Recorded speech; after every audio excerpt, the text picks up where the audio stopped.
Alors, allons-y, allons-y. Donc, hier, j'ai un peu, j'ai essayé de développer un certain nombre de propositions autour de la ville à partir d'un article qui me paraissait quand même vachement pertinent. Cet article de comment il s'appelle d'Augustin Berg sur la conception de la ville au Japon, la conception non occidentale pour de bon de la ville au Japon, et sur le fait que dans l'histoire japonaise, la première ville est une importation chinoise du 8e siècle. C'est pas le mot Dusheng qui a été utilisé dans la langue japonaise, c'est pas le mot chinois qui désigne la ville qui a été utilisé, mais c'est le mot Miyako qui désigne la maison du prêtre, le lieu de la maison du prêtre. Et donc, c'est assez intéressant de considérer la ville, selon Augustin Berg, comme étant, en fait, un... Comment je peux dire ça En fait, entre le milieu et l'environnement, ça c'est ce que j'ai développé dans mon live autour du Ningen de l'individu, et la maison, on a un ensemble qui se suffit et qui peut outrepasser et qui peut se passer du concept de la ville. C'est vraiment ça l'idée, quoi. Alors que dans la conception chinoise, il y a des murailles, et dans la conception européenne, l'acte de naissance de la ville, c'est Romulus qui crée, enfin, une des métaphores de l'acte de naissance de la ville qu'on pourrait trouver, c'est Romulus qui trace une ligne par terre et qui dit il y a d'un côté et il y a de l'autre, quoi.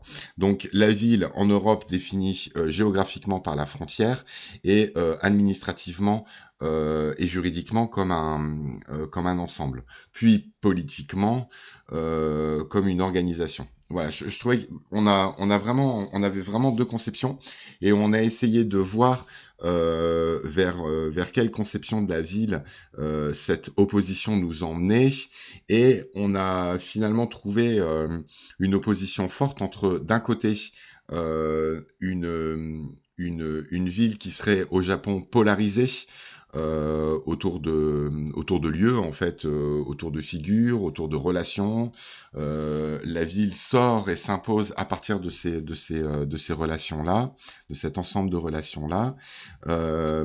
Et c'est l'exemple de Kowloon Generic Romance qu'on avait développé, alors que on a quand même une forte présence des vecteurs sur lequel on va revenir, une ville occidentale qui repose sur une série de fonctions et sur une série de vecteurs qui l'organisent.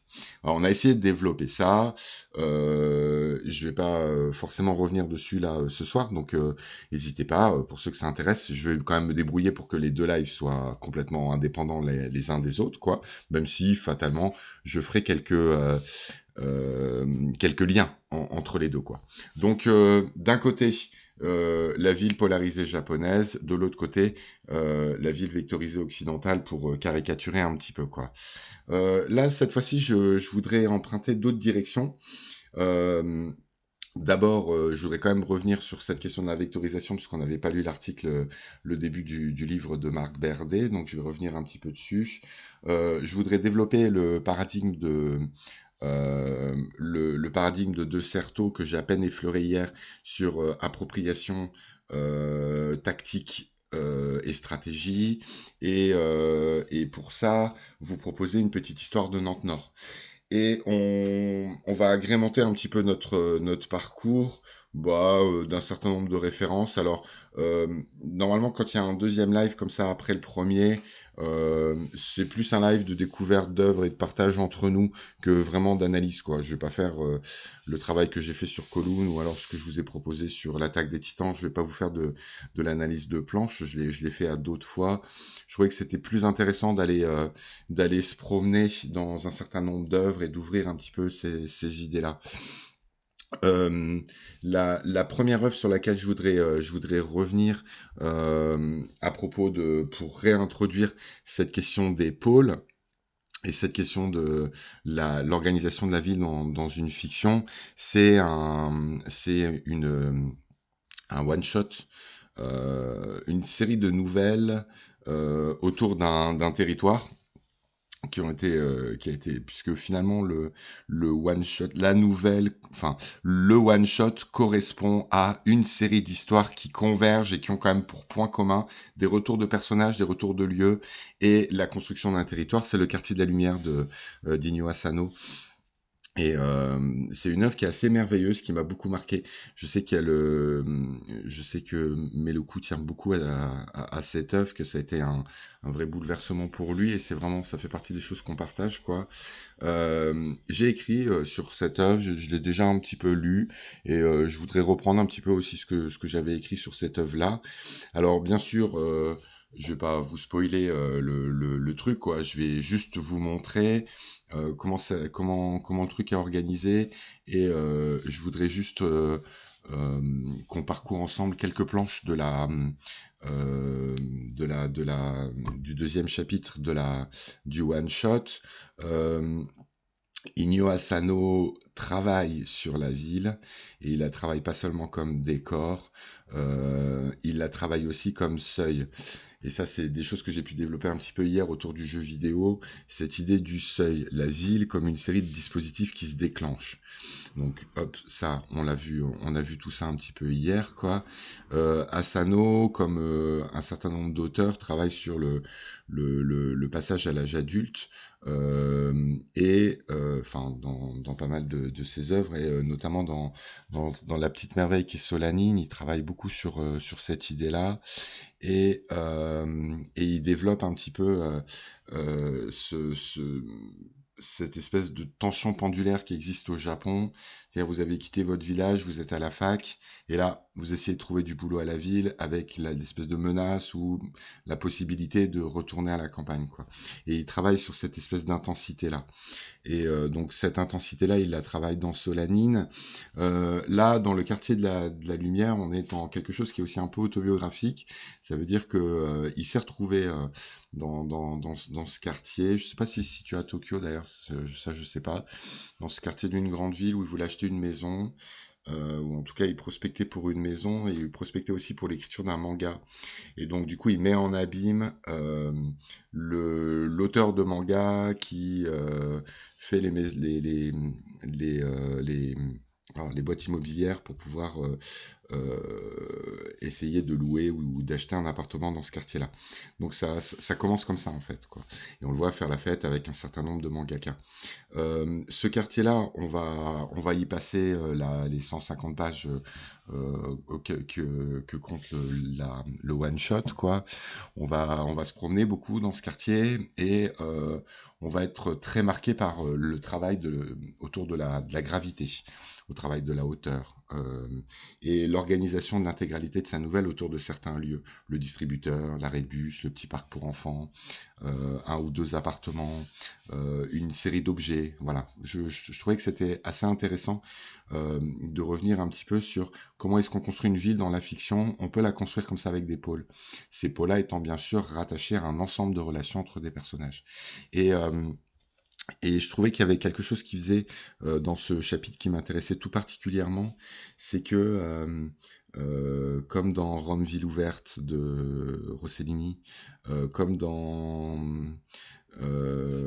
comme un peu dans M le maudit, comme dans Amer béton sur lequel on reviendra un petit peu plus tard, il y a la figure de l'enfant comme incarnant quelque chose de la ville. Et ça, c'est quand même un travail sur l'enfant qui a été beaucoup fait tout au long de l'histoire du cinéma, et je trouvais que c'était chouette de revenir un petit peu sur ça. Je vais changer de scène, et puis du coup, ça nous fait une bonne intro, et on va aller lire.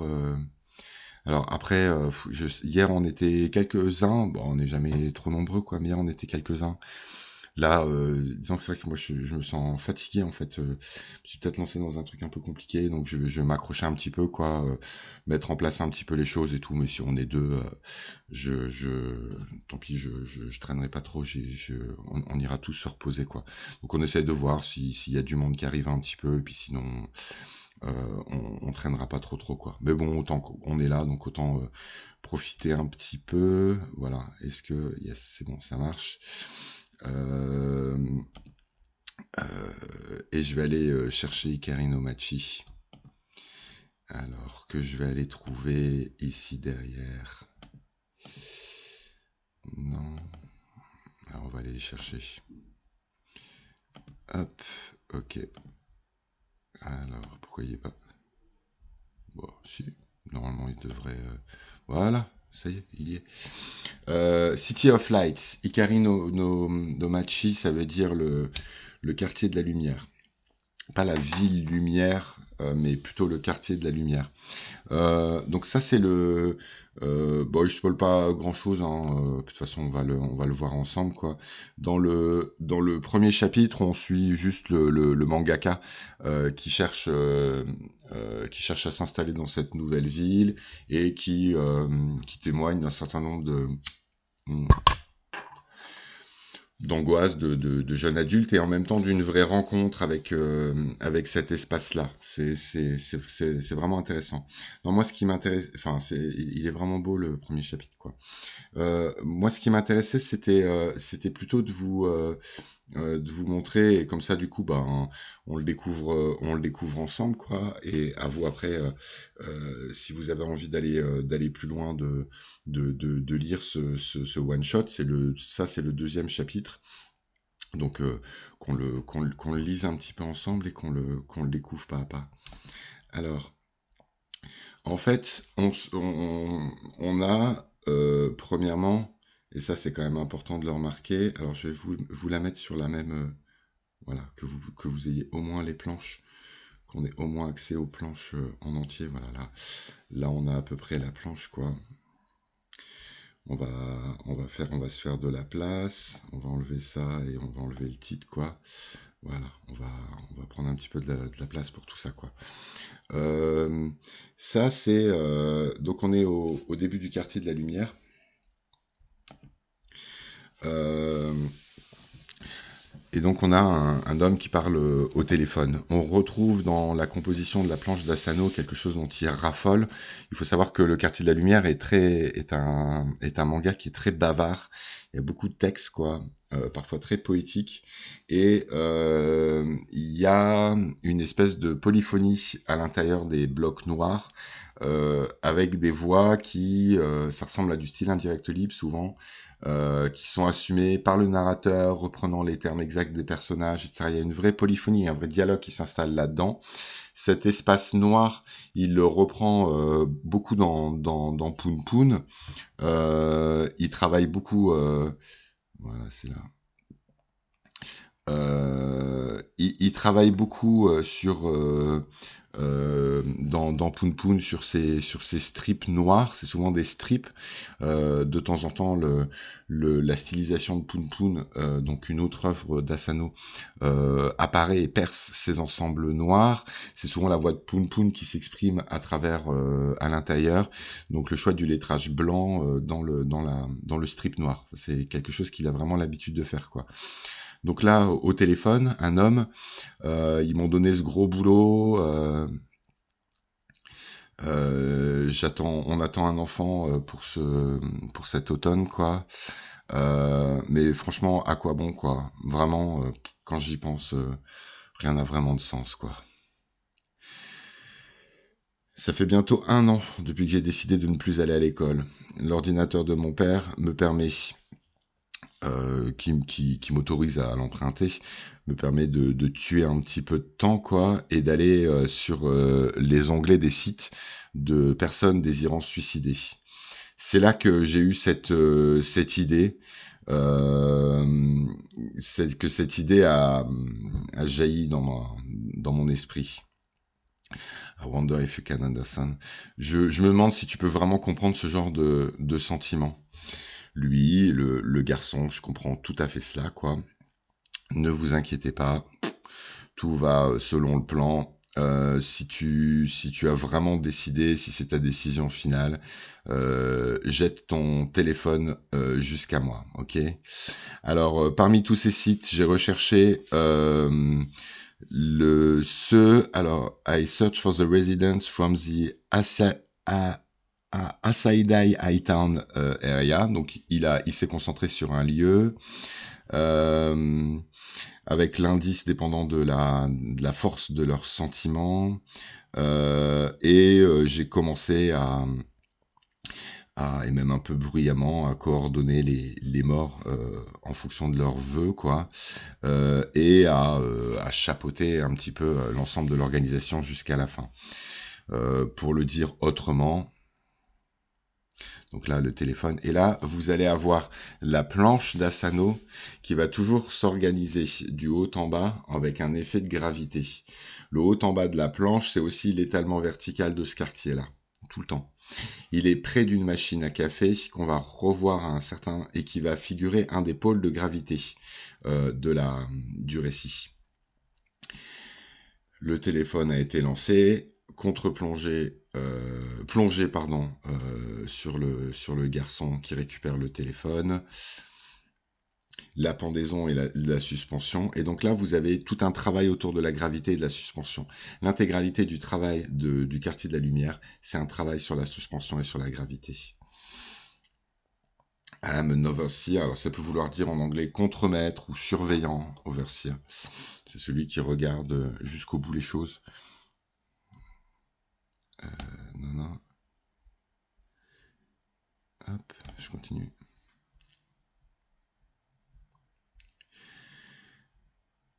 Je vais aller un petit peu plus vite, quoi. Vous avez vu que c'est très littéraire, très écrit, quoi. Donc là, il décrit un petit peu le développement de l'ère résidentielle, le développement du quartier, avec une belle lumière, qui a amené tous les citoyens et les résidents à appeler ce quartier le quartier de la lumière, quoi. Sur un développement résidentiel sur une colline, et toujours cette verticalité qu'on retrouve elle aussi dans la planche, quoi. Derrière la machine à café, vous avez l'abribus. Sur cet abribus, une jeune fille. Alors regarde Tasuku, regarde ça. Mes tomates vont devenir pousses bien. Ça, c'est parce que ton père en prend soin chaque jour. On devrait bientôt être en mesure de les manger. Tu crois pas? Alors lui il dit non, je pense pas, quoi. Elles ont l'air complètement défraîchies, quoi. Et donc comme chaque matin, son petit déj, le spectacle du petit plant de tomate, le regard vers la photo de maman qui est couverte de poussière. Et là, le deuxième candidat. I am blonde and covered in heavy makeup even now. Je suis blond. Je porte un maquillage très affirmé, même maintenant. And so everybody in class gives me the cold shoulder for it. Personne de toute façon le remarque. Et pourtant, je fais de mon mieux, quoi. Dans l'année, je suis très très loin de la moyenne. Non, je suis très au-dessus de la moyenne, mais il n'y a absolument aucun sens à devenir un adulte. Je le sais maintenant. Ah bah tiens, depuis mon promontoire, je peux voir le groupe de ma tante et ses amis, juste en dessous. Well, at the very least, I don't want to become like them. Et je me rends compte vraiment au dernier moment que je veux pas du tout devenir comme elle, quoi. C'est bon, on arrive au point. Est-ce que tu penses que je peux peut-être leur tomber directement dessus depuis ici, quoi? Peut-être pas. En fait, je m'en fous, quoi. Réponse du garçon, l'overseer. Ça a l'air d'être difficile, quoi. En même temps, avec la hauteur, tu devrais avoir la mort bien voyante, bien spectacle que tu désirais. Et s'il te plaît, laisse ton téléphone là. J'irai le récupérer un petit peu plus tard. Merci et bonne chance. Et la gravité des corps et la chute. Asano est un auteur absolument extraordinaire. Et donc l'intégralité de sa cité va être décrite dans son deuxième chapitre sous la forme de 2 ou 3 chutes, quoi. Des contre-plongées, des plongées, l'ironie, le désespoir. Ah, tu les as manqués. Et le lien entre ces deux garçons, entre le garçon et la jeune fille de l'abribus, qui lui se passe en dessous, qui lui se passe euh, sur le sol, quoi. Je vais m'arrêter là, je vais vous laisser découvrir la suite, mais je trouvais que c'était intéressant que ce soit par les enfants qu'on passe ici et que ce soit les enfants qu'on retrouve ici. Je voudrais du coup en profiter pour retrouver ce que j'avais pu écrire sur le quartier de la lumière et du coup réinsister un petit peu sur ce que j'avais pu développer autour de l'idée des pôles. Alors là, je vais le retrouver. Voilà, la quartier de la lumière d'Asano. Je voudrais juste vous lire des passages autour de cette idée des pôles et de cette idée de la verticalité. Avec un petit peu le début. Je vais voir si c'est satisfaisant là dans le truc. Ouais, voilà, c'est pas mal. Voilà, on va enlever ça, on va se mettre bien sur le côté. Voilà, comme ça on peut en profiter quoi. Hop. Une chanson et puis une expérience banale. Le mangaka, la visite d'un appartement témoin et l'agent immobilier. On va même se mettre un petit peu de son. Ouais, j'en ai pas là, c'est pas grave. On m'entend bien, ouais. Normalement c'est bon, ça marche. Une chanson et puis une expérience banale. Le mangaka, la visite d'un appartement témoin et l'agent immobilier. Vous êtes jeune et vous aurez donc remboursé votre prêt avant 60 ans. Comme Asano avant lui, ce personnage de jeune auteur un peu paumé a traîné sa compagne dans une errance au cœur de ce quartier défriché la veille, soir de beuverie. Repérage pour un futur manga. Un quartier comme héros. Il n'y aura pas lyricisation du paysage, pas de devenir personnage pour ce lieu, mais l'exploration d'une impasse du désir faite machine vibrante. Comme chez Poe ou Bradbury, la ville est un mécanisme livré à une inertie, un mobile soumis à la révolution des corps, une valse plus qu'un ballet des choses, le vertige d'une lente entropie. Les dynamiques presque imperceptibles de ces choses se font écho les unes aux autres, articulées autour de ces quatre concepts percepts qui hantent ce one-shot. Le suspens, la chute, la trajectoire et le circuit. Voilà, et c'est vrai que au moment où j'avais travaillé,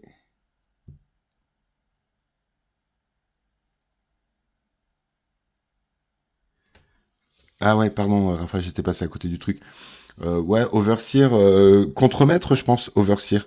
Et du coup, je sais pas. Après, ça serait intéressant de savoir quel est le terme japonais. S'il y a un terme japonais qui a cette espèce de rôle, l'espèce d'intendant de la mort, quoi, un intendant des suicides, quoi, le contremaître, le chef des travaux finis, un truc un peu comme ça, quoi. Bah ouais, non, ça marche pas, mais il me semblait bien que que c'est le sens premier d'Overseer, tu vois.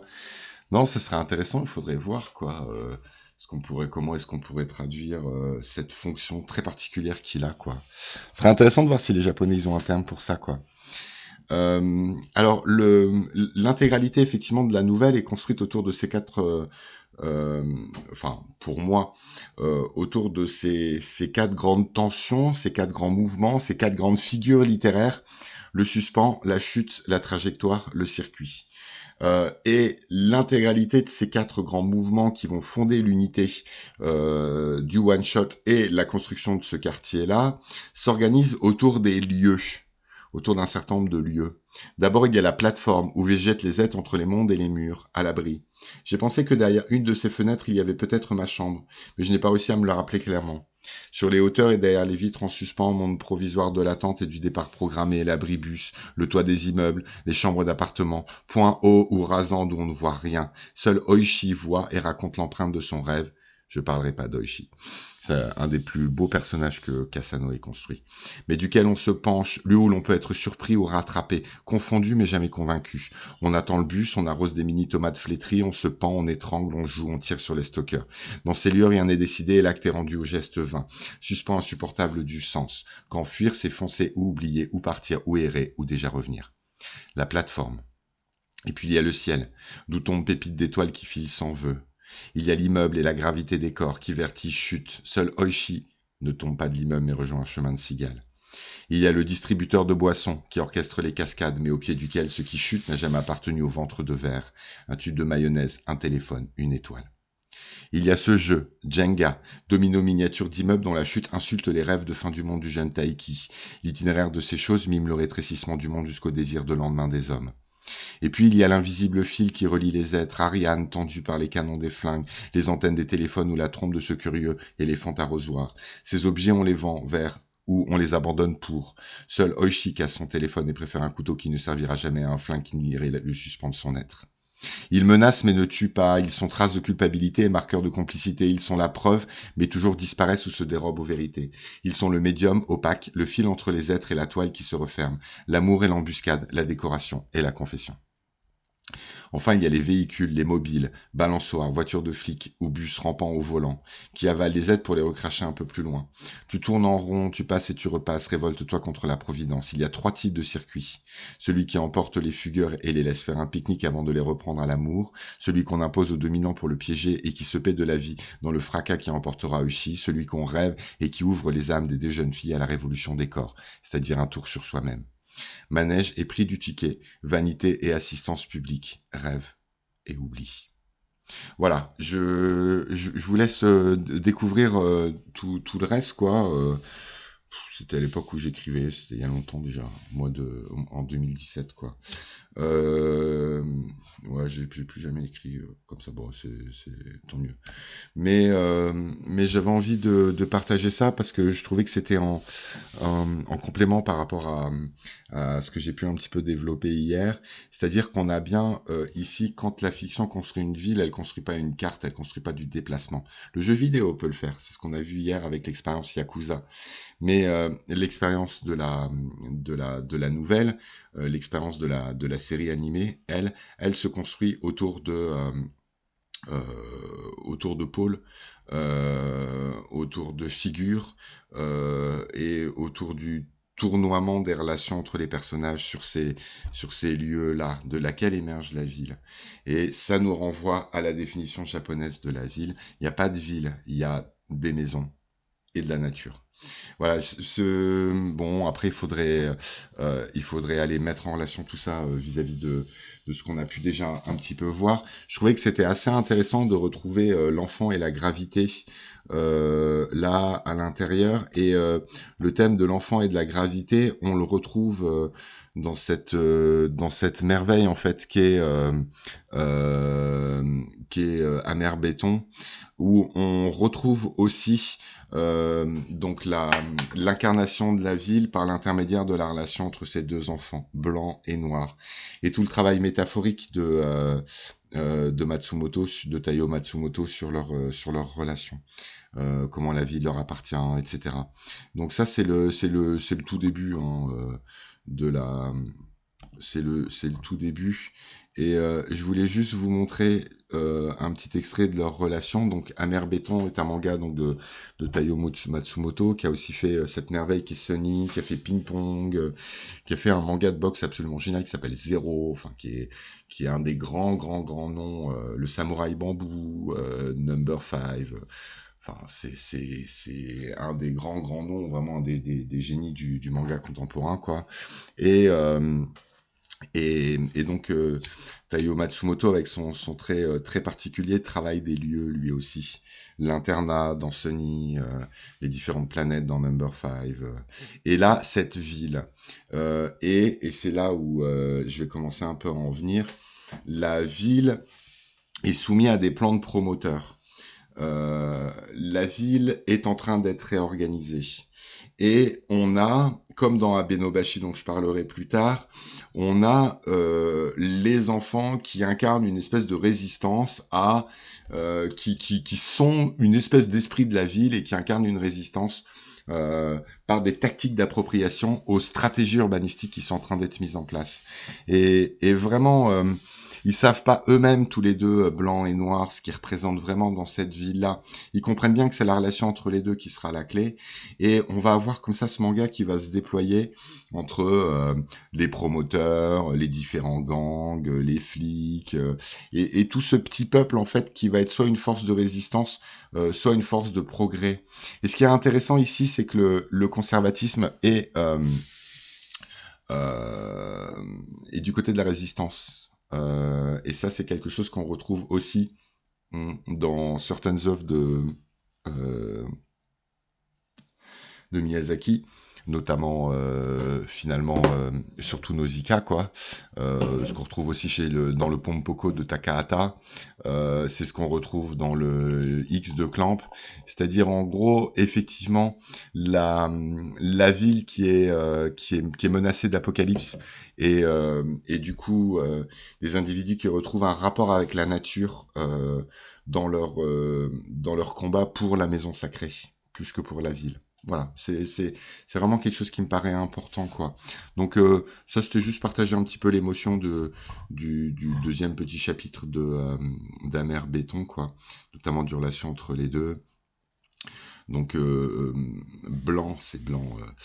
Blanc qui est un petit garçon qui est toujours à la limite du doux délire, quoi, et qui va délirer la ville, et la ville va se délirer dans les rêves de Blanc, quoi. Blanc est entouré d'objets, plusieurs montres, et on a toute cette poésie de Blanc en fait qui s'exprime dans ces voitures qui bougent pas dans des parcs. Et cette voiture qui bouge pas dans un parc, avec l'histoire qu'on se raconte et la ville qu'on se redélire depuis ce lieu-là, c'est aussi ce qu'on retrouve dans Sunny, où les enfants de l'orphelinat se retrouvent dans une voiture dans une voiture abandonnée dans un espace désaffecté, et ils se réinventent la ville à partir de là. Donc Noir qui est pourchassé, le rapport entre blanc et noir.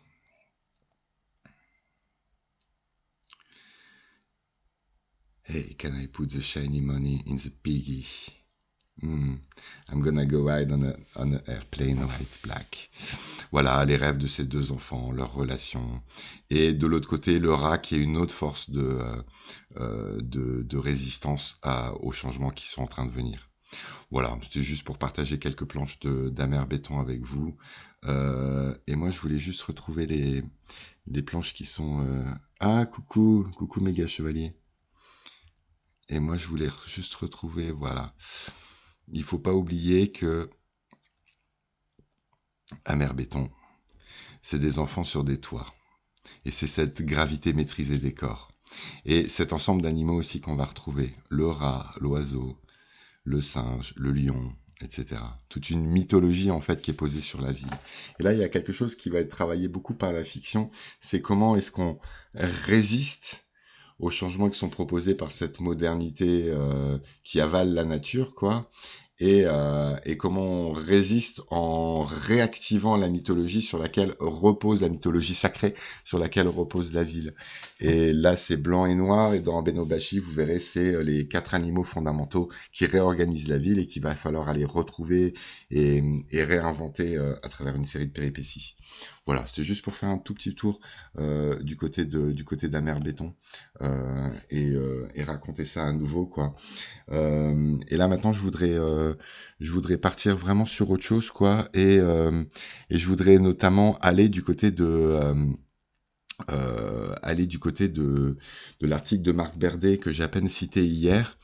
Donc sortir de la polarisation, sortir de la façon dont la fiction japonaise fait vivre de la ville, au moins un tout petit peu, et aller du côté de ces espèces de rêves de promoteurs que Marc Berdet il décrit vraiment bien à ce niveau-là, et sur lequel je voulais revenir. Alors il est où? Il est là, je pense. Ah non. Ah, il faut tout ce que j'aille la rechercher. Zut. Bon, c'est pas grave. On va aller le chercher. Ah, attendez. Où est-ce que je l'ai mis? Ah, il est là. Hop. Alors, le livre de Marc Verdet, c'est un livre qui, effectivement, moi, m'avait beaucoup impressionné à la première lecture, et sur lequel je suis un petit peu revenu depuis, quoi. Et surtout avec un certain nombre de choses qui m'ont vraiment gêné. Donc hier, je l'avais à peine effleuré, je voulais quand même rester un petit peu plus longtemps. Ça va me permettre de passer un petit peu à autre chose dans ce live. Et donc le livre de Marc Verdet qui s'appelle Fantasmagorie du capital.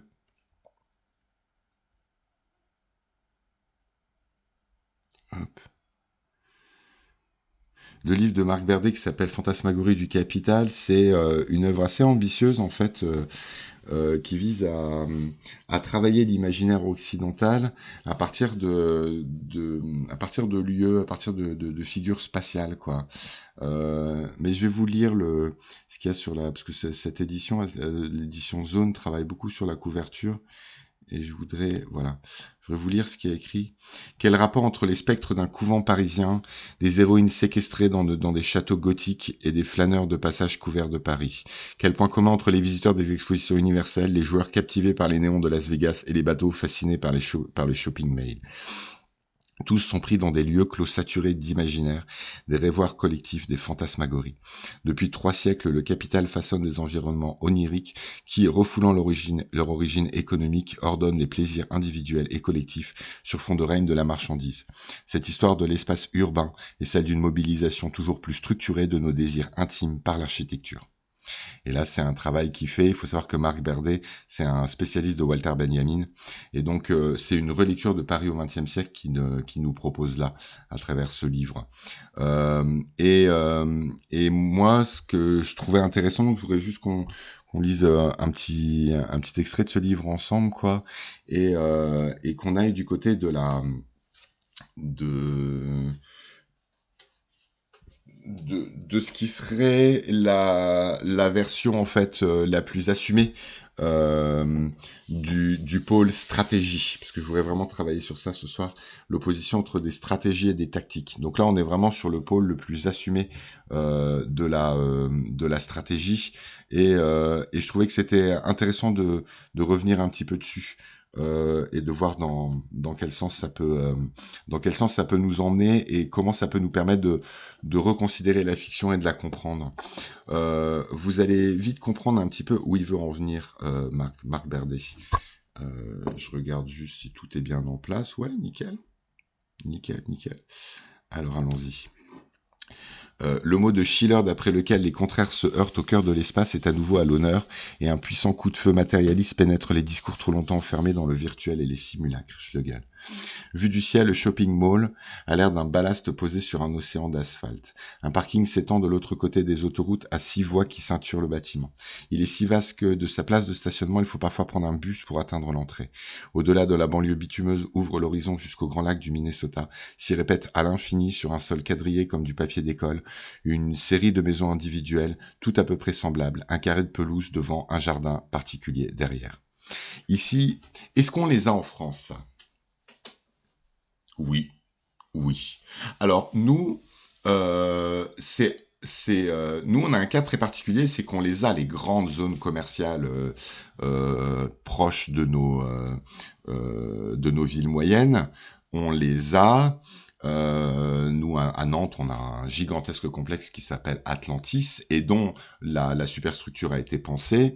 Moi, j'ai travaillé pendant des années à Creil et il faut savoir qu'en 10 ans, l'espace, il doit y avoir presque 8 bornes, quoi, entre Creil et Chantilly. Ce grand espace de campagne a été dévoré par une gigantesque zone commerciale qui existe depuis longtemps, puisque j'ai été lycéen à Senlis en 96, 97, et donc ça existait, cette zone existait, et elle était organisée autour d'un Cora, et elle était toute petite en fait. Et donc nos zones commerciales en France s'organisent sous forme d'ajouts successifs dans un... Alors d'ailleurs, tu dis Paris Nord, laquelle, laquelle de Paris Nord? Parce qu'il y en a plusieurs, en fait. C'est-à-dire, à Paris, en fait, si tu veux, t'as La grande zone là, à l'ouest de Boulogne, là, celle-là, Vélizy, tu vois. Vélizy, ça marche bien. Ça veut dire, Vélizy, c'est comme cette grande zone autour de Creil. T'avais un supermarché, quelques magasins autour, et ça s'est agrégé, agrandi. Et de temps en temps, c'est ce qui se passe à Creil, ils essayent de redonner une fonction à certains espaces. Et donc, on va mettre tous les magasins de sport au même endroit, les concessionnaires au même endroit. Mais il faut avouer quand même que le plan de nos zones, à nous, elles sont un peu anarchiques. Maintenant, oui, le carrefour géant de Paris Nord, ou alors les quatre chemins à Cergy, là, ou les quatre fontaines à Cergy, là, on est plutôt face à des centres commerciaux qui sont fermés. Il y en a un qui est très spectaculaire, c'est le Domus, qui est présent, qui est à Paris, dans lequel il y a que des trucs autour de la maison, et on a une espèce d'unité fonctionnelle en fait de ces espaces-là. C'est-à-dire qu'on a construit de l'unité fonctionnelle dans ces zones-là. Maintenant, l'autre qui est très spectaculaire, c'est pour ceux qui connaissent, c'est à Bouc-Bel-Air, à côté de entre Marseille et Gardanne, où on a une zone qui est entièrement dévolue au sport. Et donc, vous pouvez faire de l'escalade, faire du parachutisme, de l'imitation de parachutisme, de la simulation de parachutisme. Vous pouvez faire... Enfin, c'est vraiment très, très impressionnant, cette zone, quoi. Et elles sont glaciales, ces zones-là. Et elles dévorent les centres-villes d'à côté. Le problème de l'endroit où j'habitais, c'est que le centre-ville de Chantilly a été progressivement déserté, les gens allant passer leur week-end dans ces zones-là où vous pouvez tout faire. Vous laissez la voiture à un endroit pour la révision, vous allez manger, vous pouvez laisser les enfants, il y a des aires de jeu, etc. Donc il y a ce modèle dont il est en train de parler, il existe en France. En revanche, et ça sera toute la critique que j'aurai à faire à Berdé, je ne pense pas qu'il existe sous les aspects qu'il présente lui. C'est-à-dire que je pense pas que c'est pensé en amont nos trucs. Il n'y a pas, puisque ça a été que de celle de plan de campagne à celle de Chantilly, en passant par ouais voilà, en passant par Vélizy et tout. Mais t'as vu, c'est plus que des temples, c'est des zones gigantesques entières quoi. Mais nous, elles se sont fait par puzzle, par ajout successif. C'est des agrandissements. Et donc il n'y a pas un plan qui préexiste à la zone. Il me semble, après ça, il faudrait demander à un géographe, quoi. Alors que lui, il décrit des zones dont le plan est pensé. Et donc, vous allez voir, c'est très impressionnant. D'un peu plus près, le Mall of America évoque un château fort, les parkings attenants faisant office de douve. Comme au premier Moyen-Âge, chaque angle de cette dalle de fer et de béton se trouve flanqué d'une tour rectangulaire. Celle-ci abrite les grandes enseignes du centre commercial. Nordstrom, Sears, Macy's et Bloomingdale. Ces Anchor Stores doivent attirer comme des aimants le consommateur qui entre par le milieu d'un des segments. Des allées couvertes remplacent ici les courtines qui reliaient les tours du donjon. Chacune évoque un monde en miniature. Seule la galerie nord, North Garden, est sinueuse. Sous un toit transparent, le badaud passe de balcons fleuris en treillage en bois, de ponts suspendus en terrasse. La galerie sud, South Avenue, rappelle un luxueux boulevard typique d'une grande ville d'aujourd'hui. L'avenue est, East Broadway, fait miroiter les néons de la métropole du futur. Enfin, sous le toit de la gare ferroviaire de West Market, fourmillent des voitures à bras, des marchés d'hiver et des vendeurs à la criée. Le long des façades, Renaissance se succèdent place méditerranéenne, café viennois et kiosques à journaux. Au centre, le Nickelodeon Universe rassemble tous ces motifs dans un gigantesque parc d'attractions inspiré de personnages d'émissions pour enfants. La topographie du Mall of America, ouvert dans le Minnesota en 92, reprend clairement à quelques détails près les polarisations mythiques qui structurent le plan de Disneyland. Au nord, le monde idyllique et non violent de la nature. Au sud, les vitrines de la ville moderne. À l'est, les technologies du futur. À l'ouest, les cités du passé. Et c'est exactement ce qui se passe dans notre Disneyland à nous. Main Street quand on arrive. Au nord, c'est effectivement Fantasyland, les choses pour les enfants et des éléments naturels, notamment des déambulations dans des petits bateaux, dans des maquettes miniatures, mais qui sont faits avec des bonsaïs. À l'est, on avait avant Jules Verne, on a aujourd'hui Marvel, et à l'ouest, on a Fantasyland. Donc à l'est, c'est Frontierland, non, Adventureland, Frontierland, je sais plus, Discoveryland.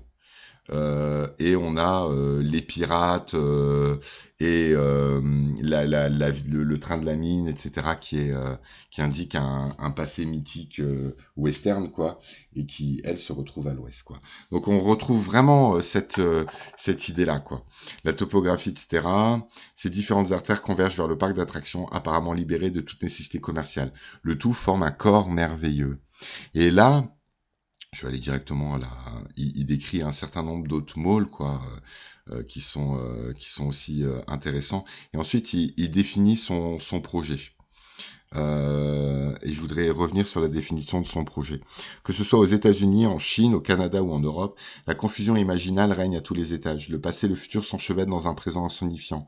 Le vrai et le faux s'en mêlent dans un authentique monde synthétique. Le proche et le lointain s'amalgament dans une géographie comprimée. Nature et culture se liquéfient dans les jeux d'eau. Le même et l'autre s'embrouillent dans un ego omniprésent. Le môle est une machine optique qui fait défiler indifféremment mélanger au réel des images de l'histoire et de la nature et de la technique. Le môle est sans aucun doute l'exemple contemporain le plus frappant de ce que nous entendons dans ce livre par fantasmagorie, lieu clos saturé d'imaginaire, rêvoir collectif commun aux visiteurs des expositions universelles du XIXe siècle, aux joueurs captivés par les néons de Las Vegas au XXe et aux badauds fascinés par les galeries commerciales. C'est ce qu'il disait. Depuis près de 3 siècles, le capital façonne des environnements oniriques qui, sur fond de règne de la marchandise, refoulent leur origine économique en vue de canaliser les plaisirs individuels et collectifs. L'histoire de l'espace urbain est en ce sens aussi celle d'une mobilisation toujours plus structurée de nos désirs intimes par l'architecture, et cela jusqu'à l'architecture dite postmoderne. Au XIXe siècle, le terme fantasmagorie apparaît à de nombreuses reprises sous les plumes de Poe, Baudelaire, Balzac ou Mallarmé. Il signifie alors chimère, rêverie éveillée, représentation nébuleuse qui passe pour la réalité. Mais c'est à Walter Benjamin que nous empruntons cette notion, élaborée dans une discussion avec Adorno, pour faire du monde imaginaire du capitalisme un objet privilégié de la théorie critique.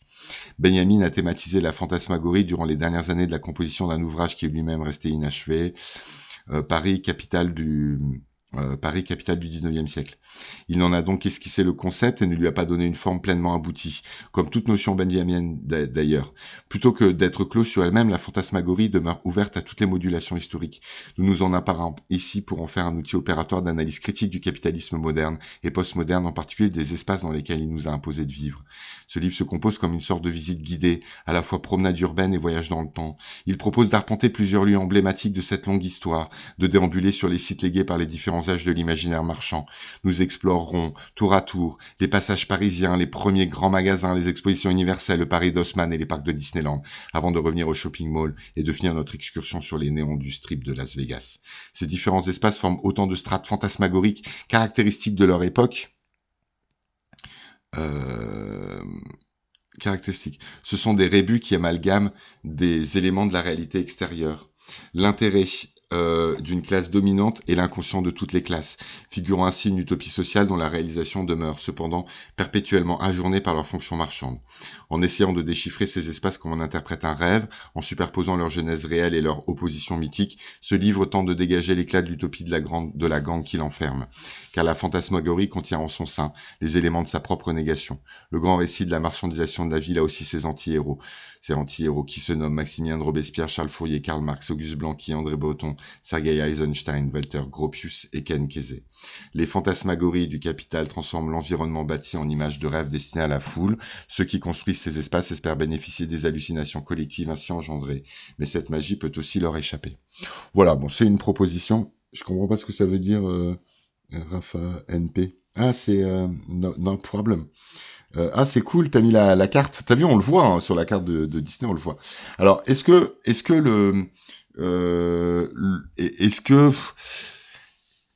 moi, j'ai un problème de méthodologie avec ce livre. Je trouve que sa méthodologie est pas vraiment satisfaisante. Elle manque un peu de rigueur quand même, quoi.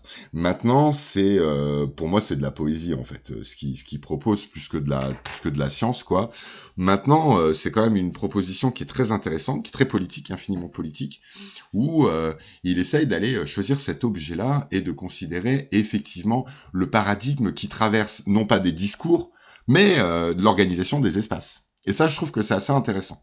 Et il y a des choses qui sont très lancives, qui sont qui sont très percutantes, quoi, qui sont très puissantes même. Là, le Crystal Palace qui a brûlé là, toute son explication autour de Crystal Palace, qu'est-ce que c'est qu'une exposition universelle, etc.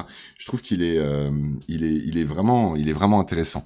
Ouais, voilà, t'as vu, c'est un peu poétique en fait. Il est un peu poétique, Berdé. Après, c'est l'auteur qui choisit. Benjamin, il est comme ça. Hein.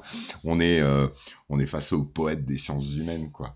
Mais je trouve que il y a une proposition qui est pas inintéressante ici.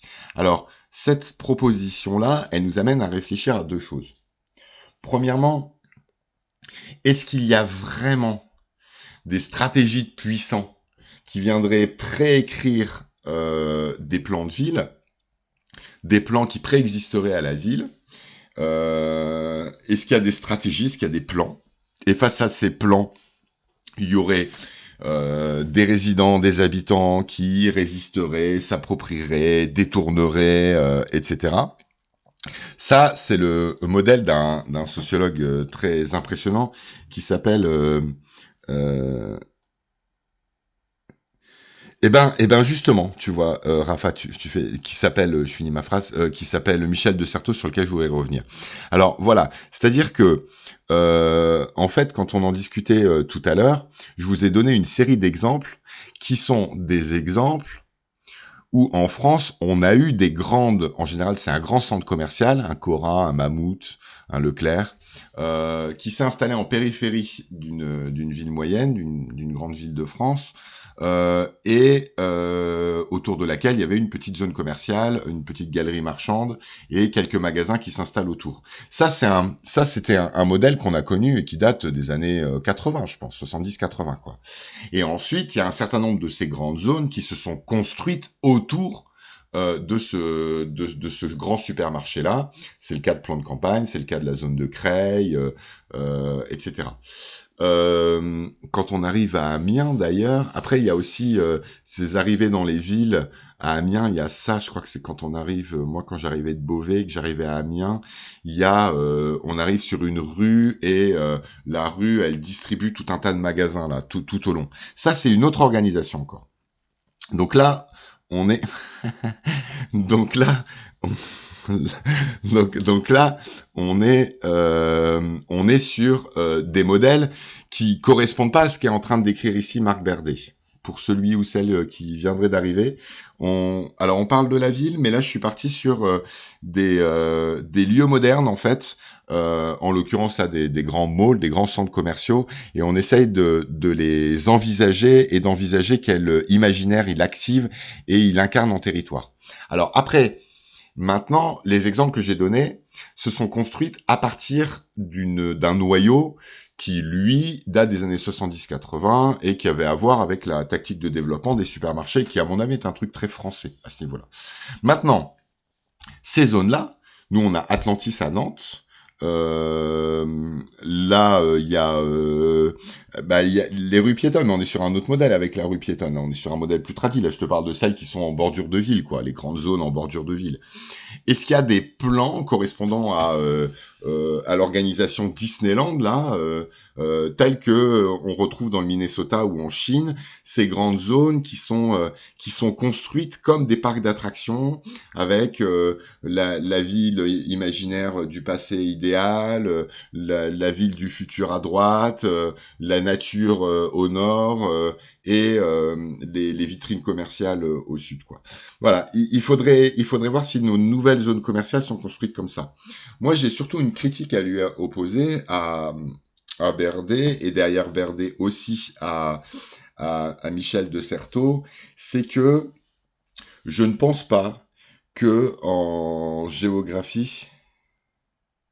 D'accord, je regarderai.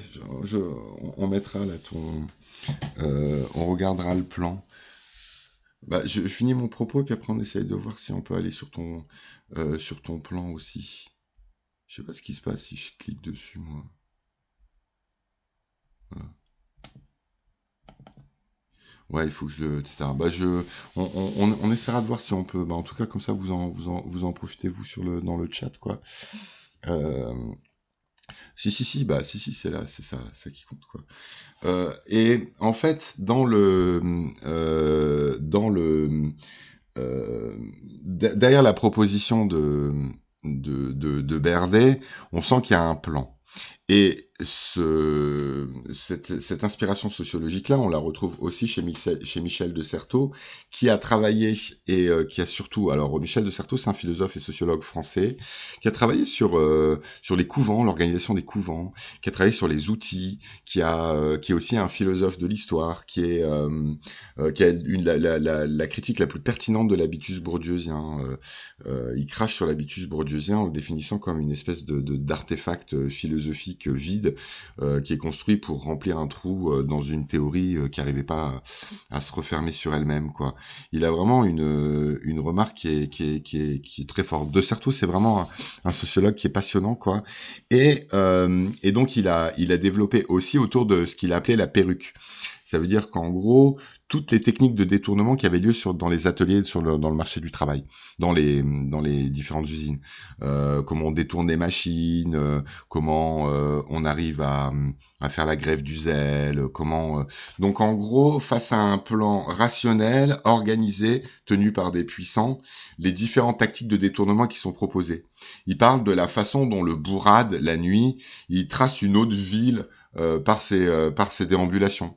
Comment les enfants, mon petit garçon, vous le mettez sur un petit parking, ou vous le mettez dans un magasin, ou vous le mettez chez mamie machin, et en 2-2, il a transformé l'espace, quoi. La petite table, le petit guéridon de ma mère, il se transforme en un endroit où il peut installer ses soldats, tout s'ouvre, il y a certains il a son personnage qui est en planque sous la lampe de chevet, etc.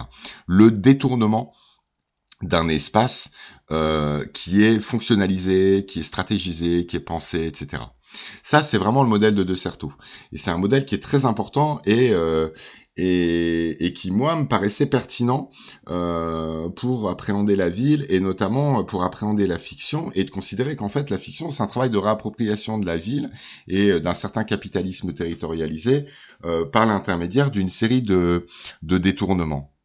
Or, c'est pas satisfaisant. Ça marche pas, son truc.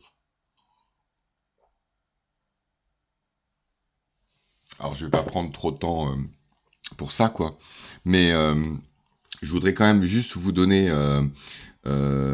vous en faire une toute petite démonstration à partir de l'exemple sur lequel j'ai beaucoup travaillé. C'était mon mémoire. Et au cours de mon mémoire, j'ai eu l'occasion de refaire une histoire des quartiers de Nantes Nord. Et en fait, ce qui est intéressant avec les quartiers de Nantes Nord, donc vous inquiétez pas, hein, je vais faire ça très très vite, quoi. Juste vous donner quelques jalons pour que au moins on puisse percevoir l'idée que j'essaye d'avancer, quoi. C'est-à-dire que j'ai eu la chance de pouvoir travailler à partir de documents, donc à partir d'un livre et à partir de documents que j'ai trouvés réunis par ceux qu'on appelle les historiens locaux, là, vous savez, les vieux qui récupèrent qui font l'histoire de leur quartier et tout, quoi.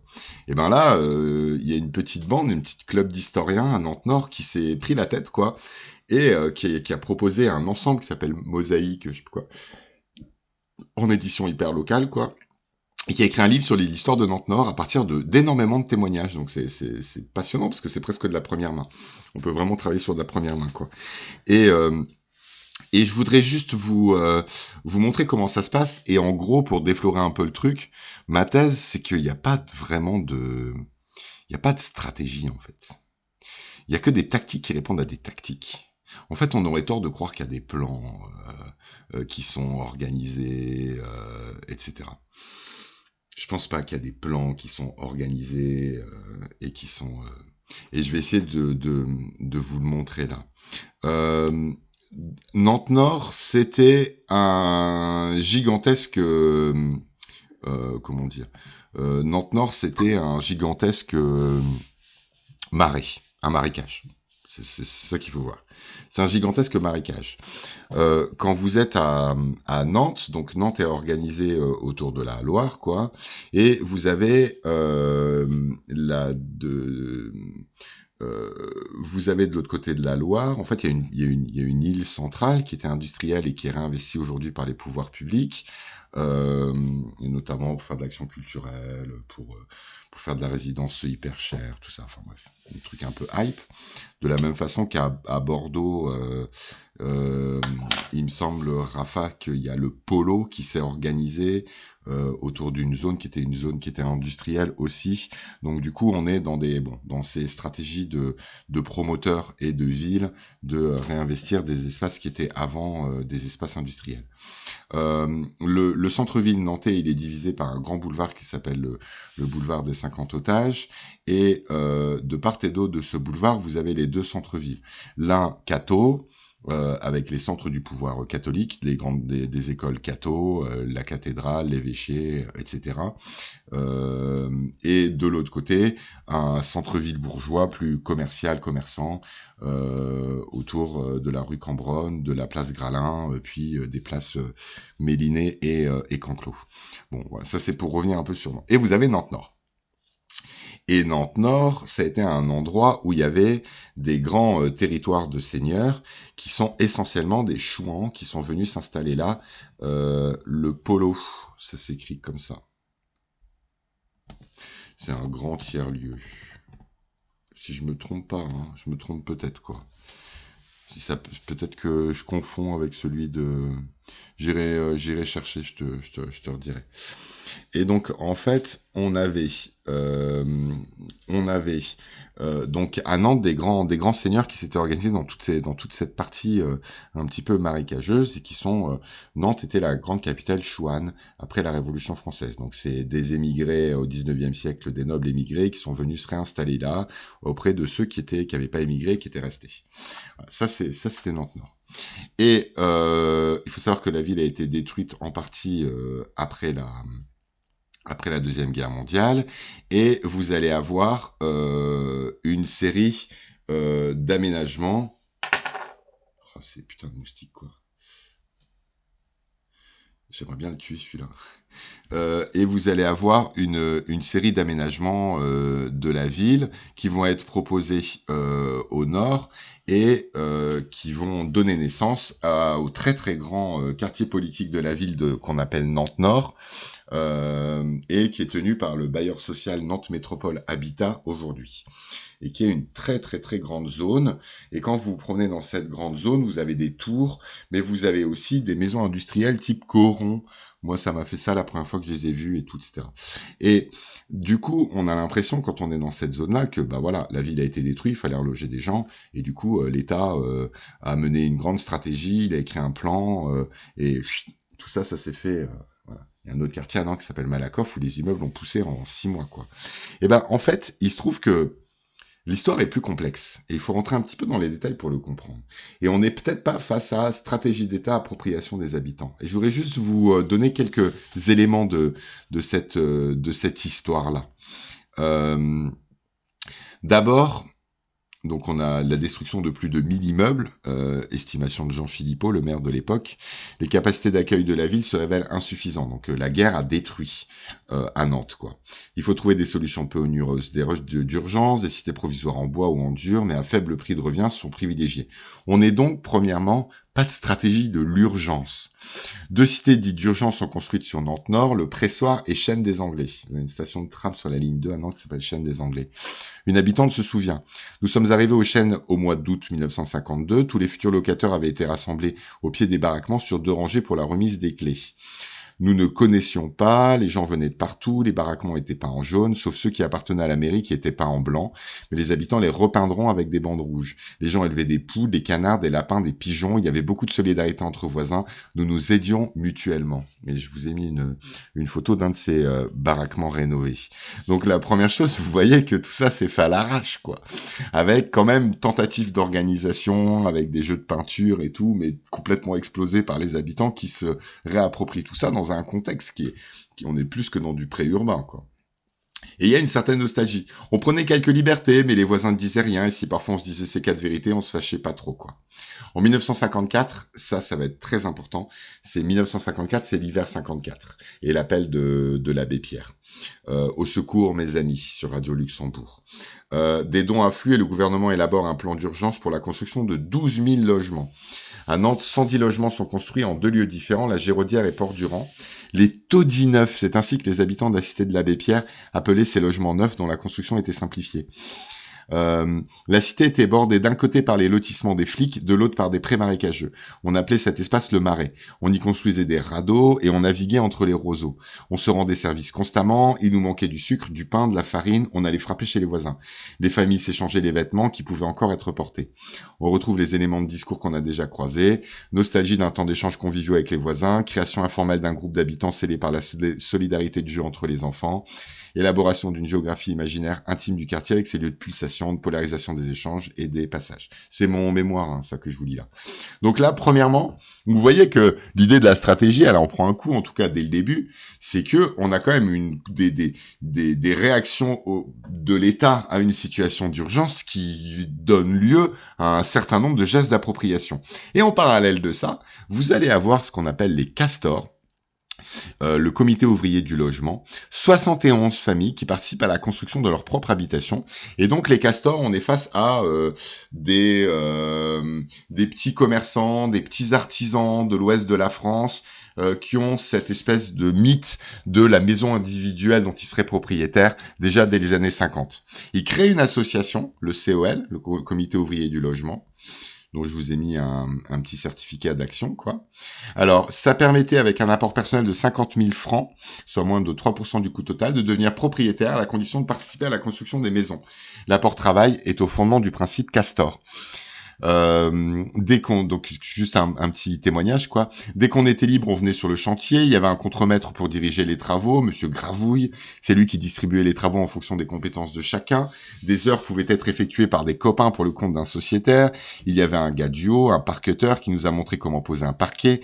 Les toitures ont été faites par les sociétaires, sauf la zinguerie. Le décompte des heures a été fait par le contremaître ou Isambert, un castor. Et là, vous voyez qu'il y a une hiérarchie qui est importée, une organisation du travail qui est importée, et donc on réinvente un dispositif qui vient là du bas, hein, c'est une association créée par les habitants, quoi, mais en reprenant des mécanismes d'organisation des industries de l'époque, quoi. Organisation des tâches, jeux de spécialisation, contrôle interne. On a de la solidarité, on a un levier de sociabilité, mais on est aussi face à la réactualisation de modèles de l'organisation du travail traditionnel, quoi.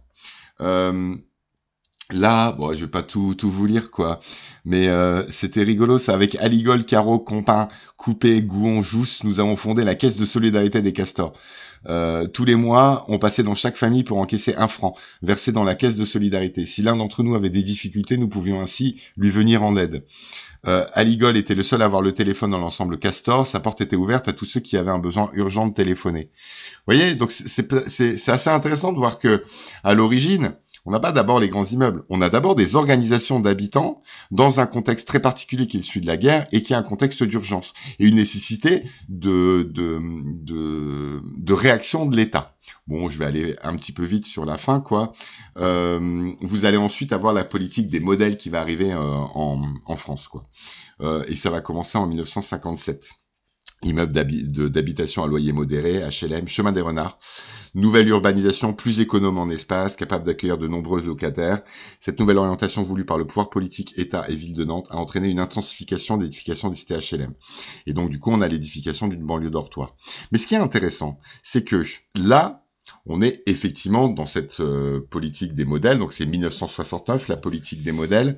Le 9 avril... Le ministre du Logement, monsieur Albin Chalandon, lance un concours international de la maison individuelle et ensuite on va en construire un paradigme qui sera celui du HLM et on va appliquer cette politique à tous les logements collectifs. Le but c'est de construire à moindre coût, d'industrialiser et de rationaliser le secteur du bâtiment, etc., etc.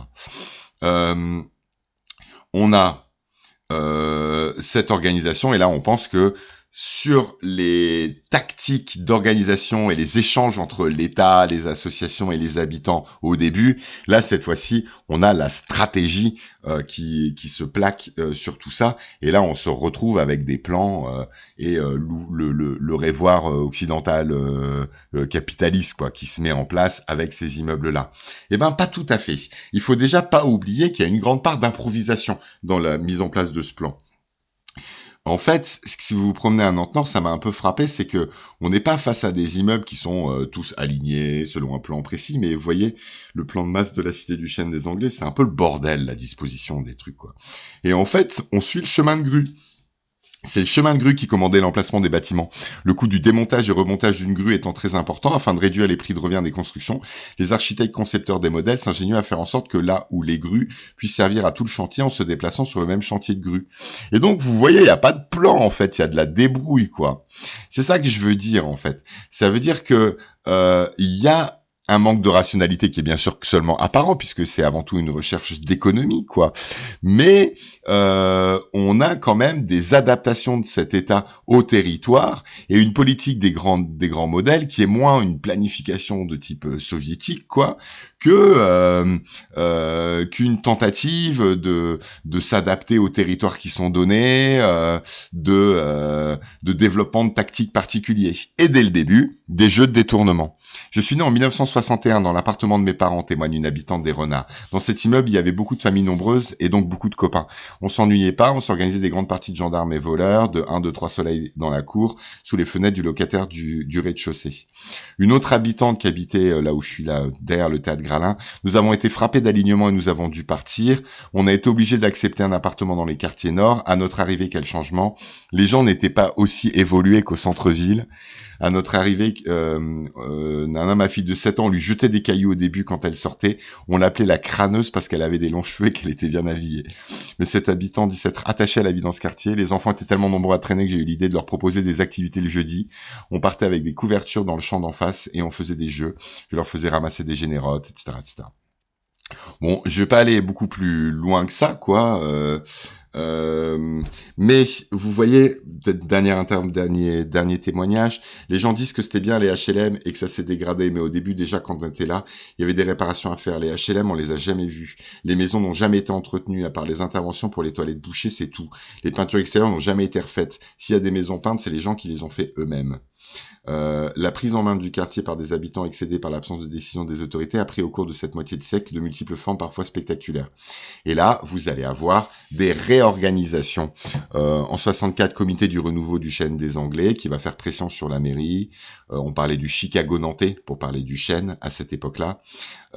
Et vous allez avoir de l'autre côté le plan d'occupation des sols de Nantes-Nord qui va être proposé dans le secret des cabinets d'architectes et des services municipaux. Mais ce qui est intéressant, c'est que la ville de Nantes va essayer de jouer les habitants contre l'État et va faire passer un bus, le bus POS, qui passait pour essayer de prendre la température des gens et qui était en fait à objectif électoraliste, quoi, et qui s'appuyait sur les réseaux d'associations qui étaient créés eux-mêmes en réaction à cette politique de plan. Et donc, vous voyez que si on fait l'histoire des quartiers de Nantes-Nord, quoi, les habitants ont fait un meilleur urbanisme que les techniciens. Si on fait l'histoire de Nantes-Nord, on aurait tort de croire qu'on serait juste face à, vous voyez le petit document avec la proposition des habitants. On aurait tort de croire qu'on serait face à une comment je peux dire ça, face au plaquage d'une stratégie d'État rationalisée. C'est plus compliqué que ça. Il y a de ça, mais c'est plus compliqué que ça. Tout est en négociation. L'histoire de la ville, c'est une histoire processuelle. Le rapport entre les HLM, les services de la mairie, les élus, qui sont deux choses différentes, l'État et les habitants constitués en association, vous avez là un ensemble d'acteurs qui vont être en tension les uns avec les autres et dont il serait bien difficile en fait de réduire le jeu à un simple à la simple imposition d'une stratégie. Je trouve que c'est vraiment la limite en fait du travail de Berdet et c'est la limite du travail qui est présent chez De Certeau. C'est-à-dire que d'opposer stratégie et tactique pose souci et ça permet pas d'envisager la ville comme un ensemble processuel de négociations, de tensions, de jeux d'intérêt, de réappropriation, etc., etc. Voilà, je voulais vraiment insister sur ça. Et je trouvais que le est-ce que la fiction rend justice à ça? Non, je pense pas. Ça veut dire que je pense qu'en fait, dans les œuvres qu'on a déjà vues jusqu'à présent et dans celles qu'on va voir là maintenant, on a plus souvent une espèce d'idéalisation de la ville en fait. Bon, soit il y a un travail sur le décor et sur l'ambiance, c'est ce qu'on a expliqué pour certaines cités, pour certaines séries américaines genre The Killing ou Dexter, qui sont au Miami pour Dexter ou Seattle et son ambiance crasseuse et pluvieuse pour The Killing construisent une ambiance quoi et valent comme décor. Mais après il y a un travail qui peut être très intéressant du décor. Hmm. On a des séries comme Hikari no Machi hmm, ou, ou comme euh, ou comme certains Batman dont on parlera, ou alors comme dans La mer béton, où on a eu une tentative d'essayer je sais pas comment dire ça, d'incarner une âme de la ville en retravaillant poétiquement. Et en général, on la travaille sur un rapport entre des pôles et des ensembles de relations. Voilà, ça c'est un autre type de travail poétique qui est proposé autour de la ville. Ensuite, vous avez le jeu vidéo qu'on a vu la dernière fois, qui cette fois-ci propose l'expérience de la distance, de la migration, du pendulaire, et donc il y a quelque chose entre un point A et un point B dans des open world comme Vice City ou enfin des semi-open world comme Vice City ou Yakuza. Ce qui est intéressant, c'est plus que cette question de la distance et de faire exister ce qu'il y a entre le point A et le point B, c'est la question du seuil. Ça veut dire que le jeu vidéo est construit, vous déclenchez des seuils d'ouverture d'une mission, d'une quête parallèle, etc., etc. Et la ville, aujourd'hui, la ville moderne est beaucoup construite en termes de seuil aussi. Un certain nombre de conditions doivent être réunies pour que ça déclenche tel ou tel dispositif. Voilà, ça, je trouvais que c'était assez intéressant de revenir sur ça. Donc voilà là, les grandes orientations de la fiction par rapport à la ville qui ont été proposées. Pour moi, la série qui me paraît la plus brillante dans son exploration des relations qui constituent la ville, j'en ai jamais fait mystère, pour moi c'est vraiment The Wire, dans la mesure où dans The Wire, on fait exister, on territorialise des réseaux d'intérêt et de la communauté du groupe. Et donc du coup, les journalistes, pardon, les flics, les dealers, tous ces gens-là, en fait, c'est à la fois une incarnation territoriale, un régime de visibilité, un régime d'énoncé, un régime d'action, une série de dispositifs qui ont des seuils d'activation différents, des tensions et des jeux d'intérêt, des rapports intimes entre les personnages, etc. Et c'est l'enchevêtrement de l'intégralité de ces choses-là qui constitue la ville. Voilà, c'est une autre façon, ça serait une autre façon d'aborder ça. Et du coup, vous voyez que tout ça, c'est pas des positions de géographe. Euh, C'est-à-dire que là, je construis la ville comme une machine vivante. Et je suis Deleuzien sur ça. Et pas comme une carte. Comme une tension entre l'espace trié et l'espace lisse, dirait Deleuze, c'est-à-dire euh, comment est-ce que derrière les échecs, il faut plus penser le go en fait. Voilà. Bon, il faudrait que je développe un petit peu tout ça, quoi. C'est-à-dire, c'est pas des stratégies rationalisantes, c'est de l'encadrement, c'est comment on s'enroule, en fait. C'est des ensembles de tactiques, quoi. Voilà, c'était vraiment un petit peu ce que j'avais envie de développer. Alors, je sais pas si j'ai été pertinent ou si c'était intéressant ce que j'ai pu proposer. N'hésitez pas si vous avez des choses sur lesquelles vous voulez revenir ou. Hmm. ou que vous trouvez pas assez satisfaisant, quoi. Moi, je vais juste, je vais vous, donc n'hésitez pas, le chat vous est ouvert, quoi, euh, ou les commentaires pour ceux qui regardent en replay. Moi, je vais quand même vous montrer un petit extrait d'une série dont on parle pas tant que ça, j'ai l'impression, quoi, qui pour moi est un des sommets en fait de l'écriture des Batman. C'est c'est une série qui s'appelle une série des années 90 ou début 2000, oh là, ça je me rappelle plus, il faudrait demander à Nikolaevich, à Alex. C'est une série qui s'appelle, ou à Thomas Fino, qu'il faut que vous suiviez, qui est super. C'est une série qui s'appelle No Man's Land, et qui vient juste après un one-shot qui s'appelait Cataclysme ou Apocalypse, un truc comme ça, un titre un peu... Et donc il y a un tremblement de terre à Gotham, quoi. Et il y a un tremblement de terre à Gotham, et l'État dit merci. Merci Rafa, 99. Donc, et l'État déclare, suite à ce tremblement de terre, déclare Gotham comme étant perdu, quoi.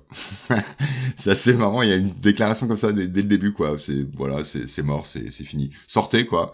Donc il laisse ouvert un pont, il y a juste une sortie, quoi. Et ils disent, voilà, vous avez tant de temps pour sortir, quoi, et il faut partir, faut partir de là, faut sortir de là.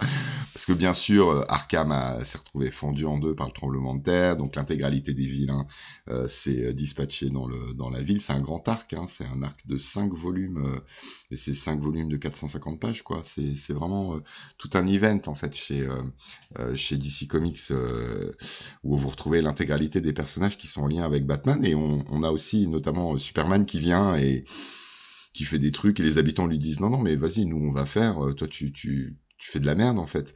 Et Superman il se rend compte que ouais, il fait de la merde, quoi, et que il va écouter les habitants, il va partir, il va leur laisser leur ville, quoi. Ils ont l'air de galérer, mais en tout cas de mieux faire que lui, quoi.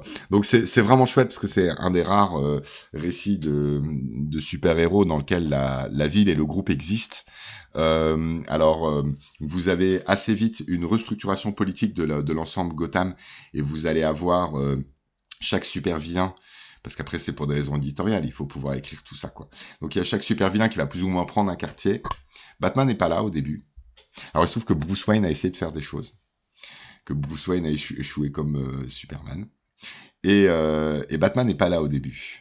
Mais Batman revient. Et c'est assez génial le retour de Batman, c'est assez classe. Et là, vous avez quelques parmi des arcs les plus émouvants jamais écrits. Voilà, c'est Lub, je crois, Lub et Lee qui ont écrit ça. Et je voudrais juste vous montrer, c'est au tout début, quoi. Au moins partager ça avec vous, quoi. Alors, il est où mon Batman? Alors, je vais aller vous le retrouver.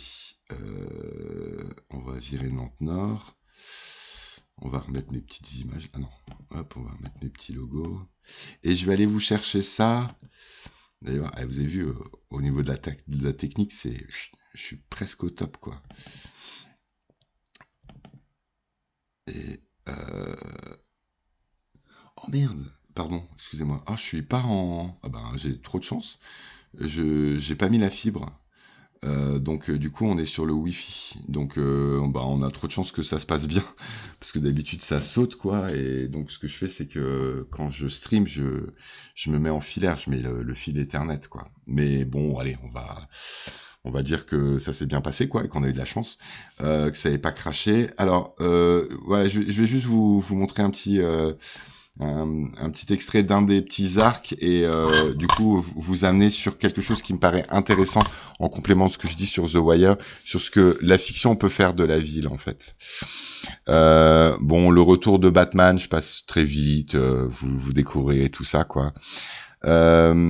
Donc Day 102, quoi. Ah ouais, mais j'ai pas non plus. Alors attendez, ça en revanche, comme ça nous fait faire une petite pause. Il faut que je mette la prise de mon ordinateur, sinon on va perdre tout ça.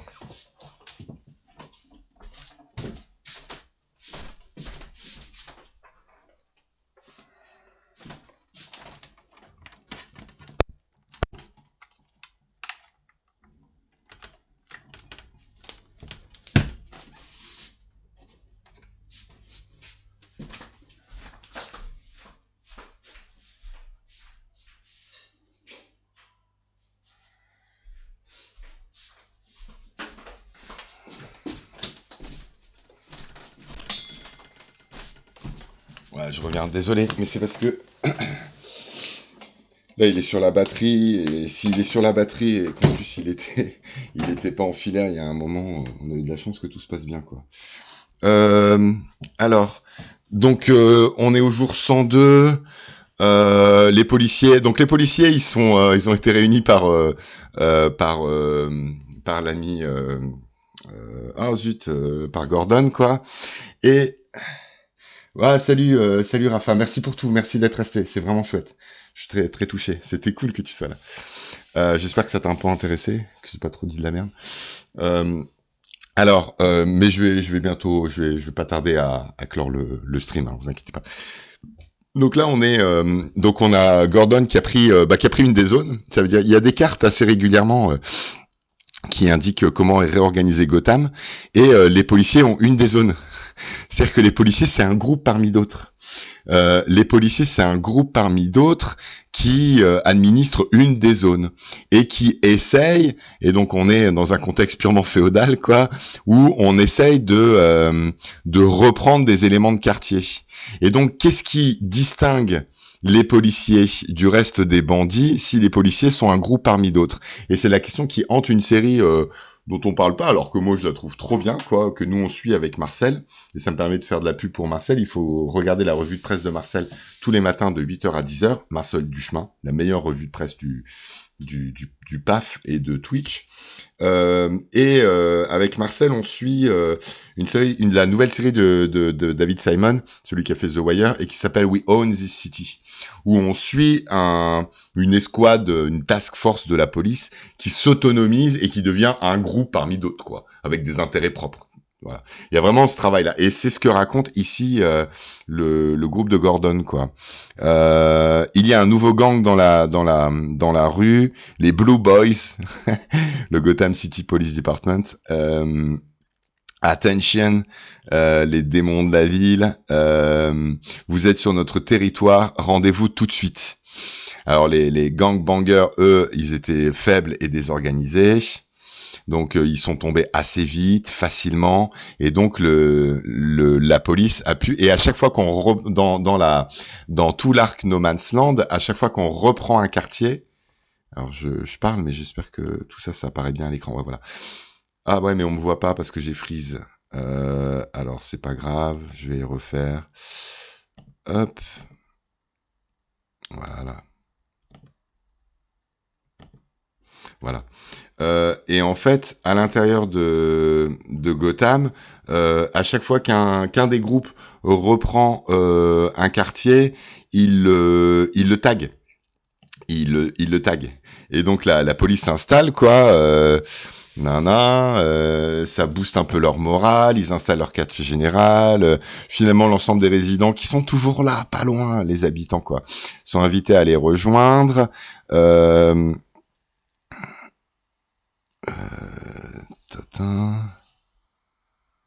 Ils sont amenés à les aider. Euh, Peut-être qu'il y a encore un peu d'espoir à Gotham, etc. Votre attention, les résidents. Nous sommes la police. Nous sommes ici pour maintenir l'ordre.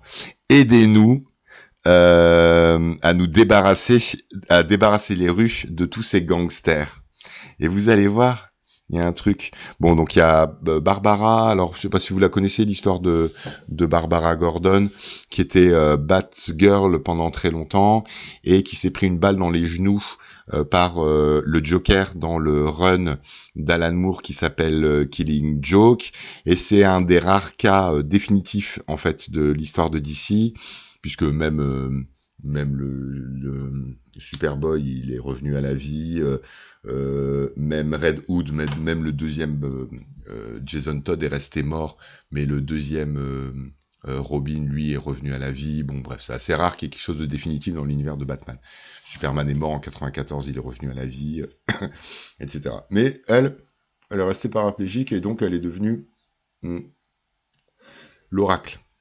Et donc c'est un personnage qui est particulièrement important à l'intérieur dans tout l'arc, parce que c'est elle qui a les infos normalement, et qui va se reconstituer des réseaux d'information. Barbara, Papa,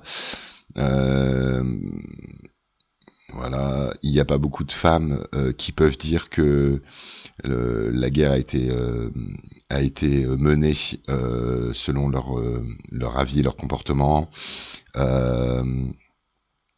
Ouais, tu rigoles, etc. Nanan. Donc lui, il veut protéger sa fille. Tout a été sécurisé, le quartier a été sécurisé. Ok. Et là, je vais vous montrer ce petit espace-là. Donc on sécurise les Demons et ce quartier-là de la ville. Mais il y a un certain nombre de policiers qui commencent à prendre un petit peu trop d'aisance. Et là, Gordon, il a besoin de leur rappeler We're the Gotham City Police, not the Gestapo. Voilà, lui il demande et l'autre répond et l'autre va être un personnage qui va être très très important, qui parle de terrorisme, qui utilise ce vocabulaire-là, qui va parler de peine de mort et il dit est-ce que vous laisserez un de ces connards dans le même appartement que votre fille? Peut-être pas. Non. Et donc on a quand même un Gordon qui essaye de garder l'apparence, de sauver un petit peu les apparences et de maintenir sur la ville le fait qu'il soit différent ontologiquement de nature, par nature, des bandits, quoi. Et là, il y a ce passage qui est très important, c'est ça. Alors, membres des Demons, Hello Boys, vous avez 1 heure pour sortir de notre territoire. Si un d'entre vous est trouvé ici après cette heure-ci, la pénalité, c'est la mort. La punition sera la mort. Et là, il y a le flic qui lui avait déjà cherché la merde juste avant, qui lui dit « Et pour vous prouver qu'on rigole pas, et hop, il tire sur un individu sans sommation. Les autres paniquent et partent. Et là, Gordon se met en colère. Vous avez cette planche qui est absolument géniale, quoi. Ouah, mais pourquoi t'as fait ça? On n'est pas, on n'est pas une death squad tactique, quoi. On reste la police. On doit agir en fonction de la police. Et là, l'autre répond, oui, sir. Mais j'ai pris un peu d'initiative. Je voulais qu'il sache qu'on est préparé à renforcer notre peine de mort et à réinstaller la peine de mort. Maintenant, ils vont partir, ils vont crier dans les rues, et peut-être qu'éventuellement, ils reviendront pas. Vous voulez me dire que j'ai tort, commissaire, mais allez voir, regardez-moi dans les yeux, et dites-moi vraiment que j'ai tort. Et là, il y a ces 3 cases. You guys, enjoy your steaks. Voilà, donc passage qui est très intéressant. Et donc là, une œuvre qui est assez passionnante dans son rapport avec la ville. Gotham est souvent un personnage principal, enfin un personnage central dans les œuvres de Batman. Mais pour moi, on n'a jamais réussi à vraiment marquer les jeux d'appropriation que dans cet arc-là, voilà. Et là, vous avez vraiment chaque policier, chaque bandit, chaque super vilain qui essaye de comment dire. C'est ce qu'on disait sur le pouvoir, en fait. Je vous ai dit, le pouvoir, ça se possède pas, ça s'exerce. Il y a du pouvoir qui s'exerce. Et vous avez des gens qui, suivant leurs intérêts, captent des choses de ce qui est en train de se passer. Et captant des choses autour de ce qui est en train de se passer, j'aimerais bien vous montrer une carte. Il n'y a pas la carte? Non. Bon, c'est pas grave. Captant des choses de ce qui est en train de se passer, les différents personnages vont essayer de réinventer le récit qui leur conviendra le mieux, vont rendre visible ce qui leur permettra. On est vraiment face à un appareil de capture. Donc là, c'est vraiment une œuvre qui est absolument passionnante, en fait, ce grand arc Gotham Batman, quoi. Donc hésitez pas, si jamais vous arrivez à tomber dessus, elle est éditée en français, elle existe, quoi. Donc voilà. Bon, c'était. Je pense que je vais conclure. Je vais juste vous renvoyer. J'avais envie qu'on regarde ensemble, mais vous pourrez aller le voir tout seul. Je vous donnerai des liens pour ceux qui veulent. Abenobashi, qui est une œuvre de 2002 de Genax, qui est un isekai et qui rend hommage à un quartier et qui était intéressant dans la mesure où en fait c'est un quartier qui existe vraiment et qui va être détruit. Et ça c'est dans la réalité. Et dans la fiction, le quartier existe aussi réellement et va être détruit par des promoteurs. Et vous avez les deux jeunes héros qui découvrent que elle est construite sur un plan mythique et que les magasins, ils correspondent à un plan magique qui demande qu'à être réactivé. Et il va se passer un drame qui va rester en suspens, je vous spoile pas. Et donc on a nos deux héros qui vont réussir à activer la clé magique et à passer dans des portails. Et chaque épisode correspond au quartier et à la ville, mais dans un contexte différent, de fantasy, de science-fiction, et donc il y a un travail maniériste passionnant de la part de Genax, et c'est une œuvre qui est assez géniale et qui dit quelque chose de la réappropriation du territoire et de la ville par la fiction. Voilà, je vous ai proposé un parcours comme ça à travers plusieurs ficelles, quoi. J'ai fait moins d'œuvres cette fois-ci, mais on a fait plus de réflexion un petit peu autour de la géographie et des sciences humaines. J'espère que ce que je vous ai proposé était un peu pertinent. Moi, je vous souhaite une jolie soirée, reposez-vous bien, soyez à vous. Je vous laisse devant au moins le début d'Abenobashi. Je vais vous retrouver tout ça. Non, où est-ce qu'il est le... Voilà, il est là. Voilà, je vais vous laisser devant le début d'Abenobashi. 1000年以上昔、京の都には陰陽寮という正式な政府組織があった。 Et moi, je vous souhaite une jolie soirée. Merci, Drams. Merci, c'est cool, ça me fait vraiment plaisir d'avoir ces encouragements.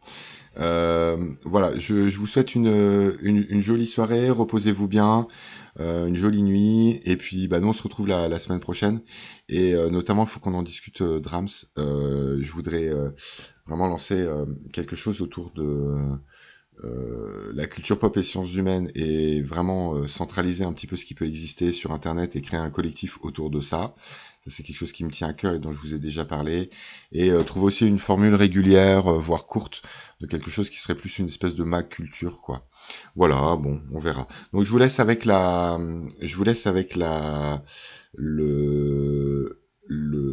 comment ça s'appelle, Abenobashi. Je vous souhaite une jolie soirée. Je vous laisse juste les quelques premières minutes, quoi, parce que sinon moi de toute façon je vais être strike. Et puis à très bientôt, hein. Je laisserai mon programme sur Twitter le dimanche, et puis il faut que je m'occupe de mettre le programme aussi sur Twitch. Voilà, merci pour tout. Je vous souhaite une jolie nuit, et merci encore à tous d'avoir été des nôtres, quoi. Bye bye.